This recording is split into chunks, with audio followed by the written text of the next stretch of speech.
안녕하세요. 정신 나간 아버님 때문에 돌기 직전인 30대 여자입니다. 아무리 그래도 그렇지 어떻게 지 시아버지더러 정신이 나갔다고 하냐, 너야말로 정신이 나간 것 같다 하시는 분들도 계시겠지만 제 사연을 들어보시면 다들 제가 왜 이렇게 극단적으로 이야기를 하는지 이해를 하실 거예요.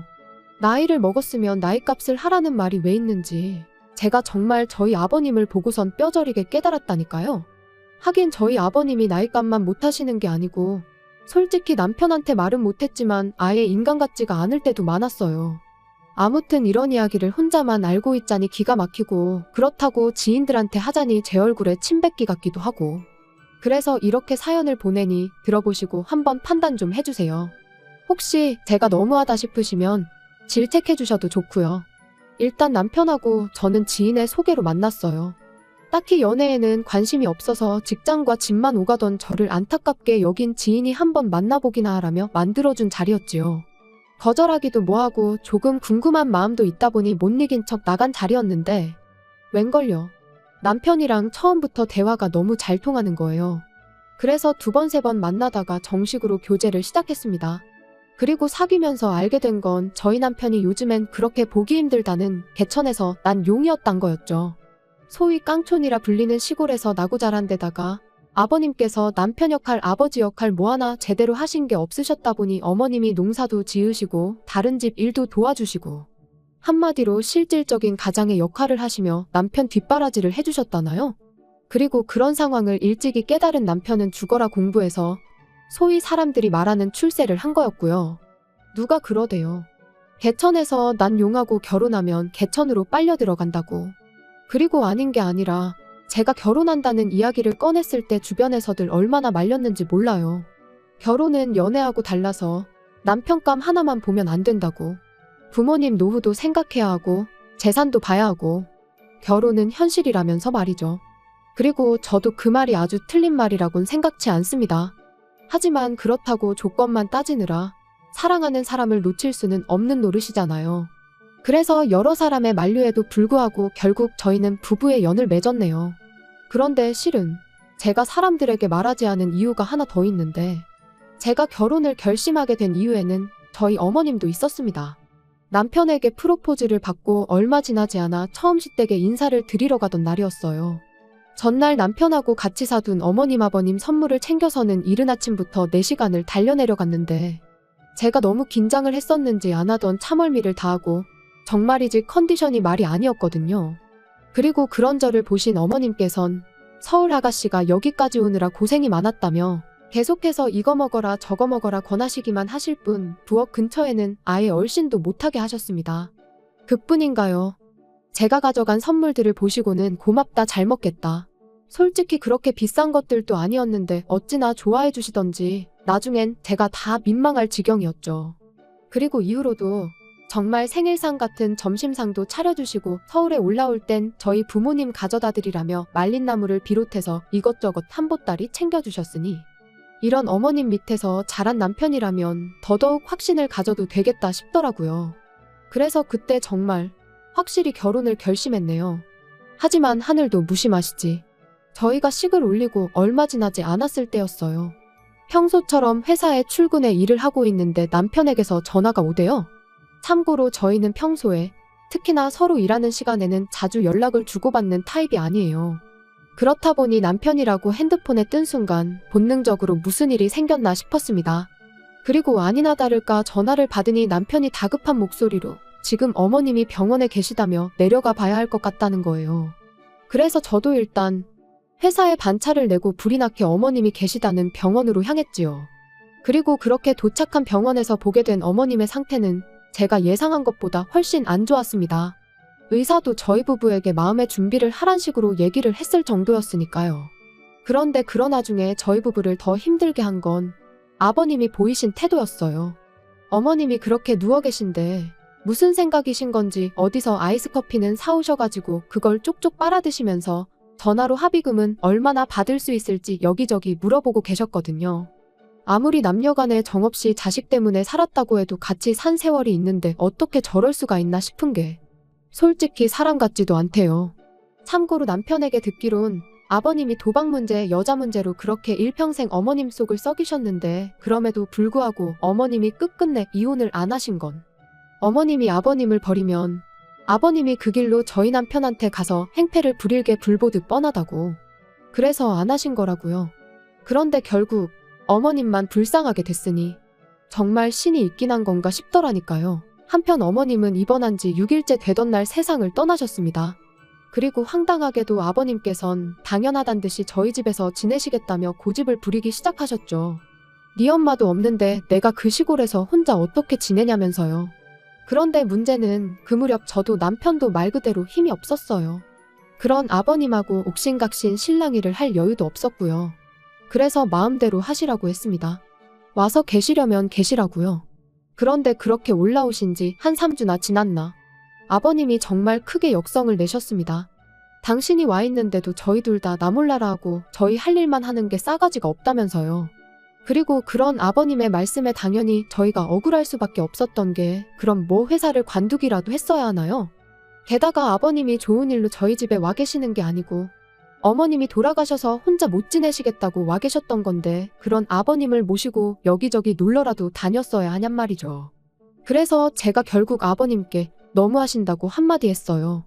아무리 죽은 사람만 불쌍하다지만 며칠이나 지났다고 심심하다 그런 소리를 하시냐고. 어머님한테 미안하지도 않으시냐고요. 그랬더니 아버님이 말씀하시길 네 시애미가 나 때문에 죽었냐입니다. 내가 운전해서 내가 차로 받았냐면서요. 그리고 서슴없이 그런 막말을 퍼부으시는 동안 목에 핏대는 한껏 세워서 소리를 지르시는데 정말 사람 맞나 싶은 거예요. 그래서 아버님께 정말 더는 같이 못 지내겠다고 내려가시라고 했습니다. 그랬더니 안 가신대요. 죽어도 못 간대요. 가서 어떻게 사냐고 절대로 못 간다고 여기서 저희랑 평생 사시겠다고요. 정말이지 미치고 팔짝 뛸 노릇이었죠. 그런데 그때 저희 남편이 얼마 주면 가실 거냐 했습니다. 얼마를 드리면 가주실 거냐고요. 그리고 그렇게 타협한 게 매달 50만 원이에요. 50만 원씩 보내드리는 조건으로 같이 산다는 얘긴 두 번 다시 안 하시기로요. 정말이지 돈 앞에선 장사 없다지만 결국 처음부터 저희랑 지내시려던 것도 어머님이 안 계신 집에서 혼자 지내실 자신이 없으셔서가 아니라 일평생 어머님한테 그러셨듯 이번엔 저희 등골에 빨대 꽂으려고 하셨던 거구나 싶은 게 소름이 끼치고 한편으론 남편이 불쌍하고 남편도 남편대로 저한테 미안해했죠. 그리고 그 일이 있고 한반년쯤 지났던 작년 가을이었습니다. 웬일로 아버님한테 문자가 왔는데 할 이야기가 있으니 빠른 시일 내에 한번 내려오라대요. 그래서 바로 그 주 주말에 남편과 시댁을 찾았어요. 참고로 어머님이 돌아가신 이후로 그때가 세 번째 방문이었습니다. 처음에 내려가서는 어머님 유품 정리를 했고 두 번째 내려갔을 때 이제 어머님이 쓰시던 방을 치웠죠. 사실 이때도 아버님하고 고성이 오가긴 했습니다. 남편은 돌아가신 지 얼마나 됐다고 그냥 당분간은 어머님이 쓰시던 방은 그대로 유지했으면 좋겠다. 아버님은 사는 내가 불편하다는데 네가 무슨 간섭이냐. 그래서 결국 어쩔 수 없이 저희가 정리했어요. 만약에 저희가 끝까지 안 한다고 버텼으면 저희 몰래 사람을 불러서 치우고도 남으실 분이셨으니까요. 그리고 그때 이후로 저희는 그래도 어머님이 사시던 집이니 종종 내려가서 살피고 싶었는데 아버님이 어찌나 못 오게 하시던지 그래서 이번에 내려오라고 하신 게 더더욱 무슨 일 때문인지 가늠이 되질 않았네요. 그런데 그렇게 도착한 시댁에서 저희는 생각지도 못한 상황을 보게 되었습니다. 집엔 아버님만 계신 게 아니었거든요. 웬 중년의 여성분도 같이 계셨죠. 그리고 저희가 누구라는 눈빛으로 그분을 쳐다보니 아버님께서 저희더러 새엄마랍니다.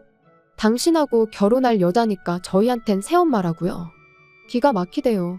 재혼도 그렇고 새엄마는 무슨 새엄마. 정말 어처구니가 없더라니까요. 그리고 몇 분이나 지났나 남편이 한숨을 푹 내쉬더니 어머니 돌아가신 지 얼마나 됐다고 재혼이냐며 아버님한테 물었습니다. 창피하지도 않으시냐고요. 그런데 아버님은 내가 죄졌냐, 내가 왜 창피하냐 하시더니 니들이 나 데리고 살 것도 아니면서 왜 못하게 하냐고 소리를 지르시대요. 그리고 솔직히 그땐 아버님 말씀도 일리가 있다 싶기도 했어요. 진짜로 저희가 모시고 살 것도 아니고 옛말에 10명의 자식이 악처보다 못하다잖아요. 그래서 결국 재혼을 하고 말고는 아버님 결정에 따르기로 했습니다. 다만 호칭은 여사님으로 새어머니니 뭐니 그런 건 못한다고 했죠. 그랬더니 아버님도 더는 별 말씀 안 하시대요. 그리고 정확히 한 달 뒤 아버님은 여사님과 살림을 차리셨습니다. 혼인신고도 하셨고요. 솔직히 혼인신고까지 하신 걸 알고 나서는 정말 말이 안 나왔어요. 그 나이에 그냥 사시면 되지 뭐 한다고 혼인신고까지 하셨나 싶기도 하고 여러 가지로 이해할 수도 이해하고 싶지도 않았죠. 남편도 미쳤다고 노망이 난 게 분명하다며 분을 삭히지 못했고요. 그런데 얼마 안가 왜 그렇게 혼인신고를 서두르셨는지 이유를 알게 되었습니다. 한 달쯤 지났을까 아버님께서 저한테 연락을 해오셨어요. 참고로 이 무렵엔 아버님한테 오는 연락을 무시하진 않았지만 저희가 먼저 하는 법은 없었습니다. 말 그대로 무소식이 희소식이다 생각하고 산 거죠. 그리고 아버님도 당신이 용건이 있을 때나 연락을 해오셨지 저희에 대해 뭐 궁금해하시고 그런 건 없으셨어요. 아무튼 연락이 왔는데 하시는 말씀이 제 신우가 결혼을 한다나요? 그런데 저희 남편은 외동이란 말이죠.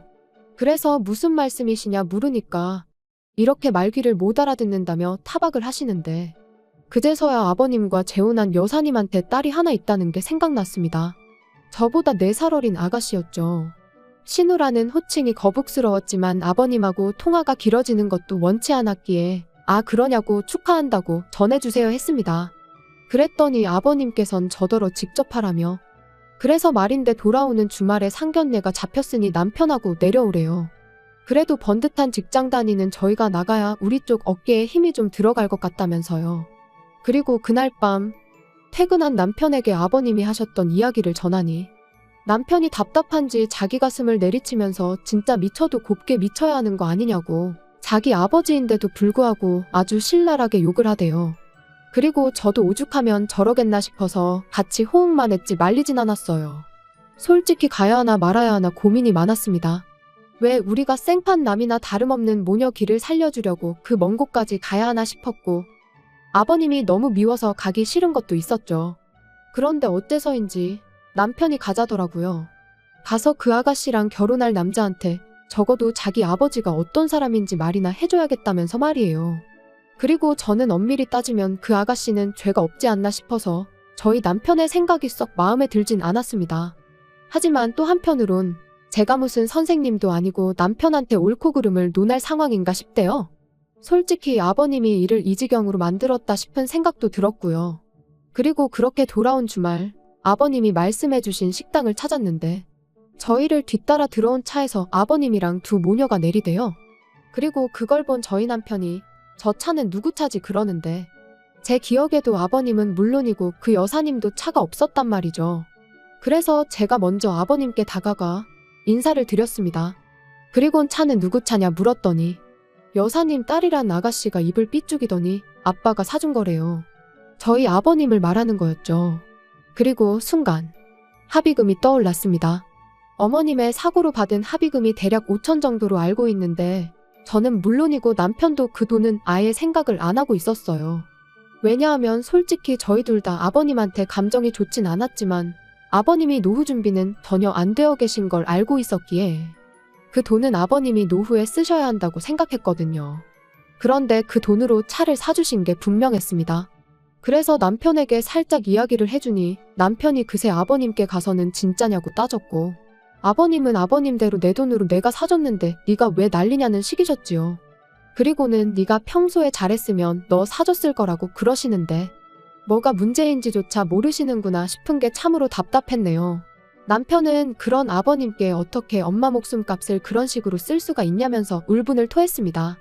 하지만 아버님은 오히려 기가 막힌다는 표정으로 돈이 그냥 돈이지 쓸데없이 무슨 의미부여를 하냐면서 대충 넘기시더라고요. 그리고는 남들이 본다며 그만하라고 남편에게 짜증을 내시더니 먼저 식당 안으로 들어가셨어요. 그리고 그렇게 상견례 자리에 참석을 했는데 솔직히 저희랑 상관도 없는 이야기다 보니 무슨 이야기를 주고받든 말든 신경도 안 쓰고 있었습니다. 그쪽에서도 어느 정도 상황은 아는지 저희한테 딱히 말을 건다거나 그런 건 없었고요. 그런데 결혼 비용 이야기가 나오니까 아버님이 한 5천 정도는 해줄 수 있다는 식으로 말씀을 하시대요. 그리고 저는 속으로 돈이 이제 진짜 없으실 텐데 싶었지만 제가 나설 자리는 아니니 별말은 안 하고 있었거든요. 그런데 그때 저희 남편이 아버님더러 돈이 있어요? 하고 대놓고 묻는 거예요. 그리고 아버님은 순간 당황하신 듯 돈이 있지 왜 없냐 하시며 웃으셨는데 그 웃음이 어찌나 어색하던지 오히려 아버님이 거짓말을 하고 계시다는 걸 증명하는 듯했죠. 그리고 그런 아버님의 반응에 남편은 다시 한번 돈이 어디서 났냐고 돈이 있을 리가 없다. 그러니까 이제 남자 쪽에서도 분위기가 이상하다 싶었는지 정말 해주실 수 있는 거냐 다시 묻대요. 그러니까 아버님이 걱정 말라고 집을 팔아서라도 해줄 거랍니다. 황당했죠. 집이 남편 명의로 되어 있는데 그걸 아버님이 무슨 수로 파신다는 건가 싶어서요. 그리고 아니나 다를까 남편도 내 집인데 그걸 아버지가 무슨 수로 파신다는 건지 모르겠지만 한번 제주껏 팔아보시라고 그러더니 우리 먼저 일어나겠다며 제 손을 잡아 끌더라고요. 그리고 그날 저녁 아버님한테 전화가 와서는 말 그대로 난리가 났어요. 저희 때문에 결혼 깨지게 생겼다고 어떡할 거냐고요. 그러면서 저희더러 책임지라는데 기가 막혔죠. 그리고 그때 남편이 저조차 생각지도 못한 이야기를 꺼냈습니다. 아버지 말씀대로 집을 팔아야겠다나요? 그리고 그런 남편의 말에 아버님 목소리에서도 순식간에 화색이 도는 듯 했습니다만 남편이 바로 덧붙이기를 그러니까 집 좀 비우시래요. 집 팔 거니까 여사님이랑 나가시란 거였죠. 그리고 그때부턴 아버님이 스피커폰이셨는지 여사님까지 소리를 지르고 말 그대로 엉망진창이 따로 없었어요. 우리더러 길거리로 나앉으라는 거냐면서 절대로 안 된다고 못 나간다고. 그러더니 아버님한테도 사기 결혼이네 어쩌네 뭐 둘이 싸웠다 저희한테 욕을 했다. 정신이 하나도 없더라니까요. 하지만 결론은 집은 팔았고 이렇게 표현하기 그렇지만 아버님하고 여사님도 내보냈습니다. 정확히 말하면 안 나가려고 버티는 두 사람이 여행을 간 걸 알게 되면서 그 사이에 집 팔고 두 사람 짐은 그 딸이라는 사람한테 보내버렸죠. 그랬더니 저희 집으로 아버님이 쫓아오셨는데 끝까지 안 나가고 경찰 불렀더니 아버님도 포기하셨는지 그냥 가시대요.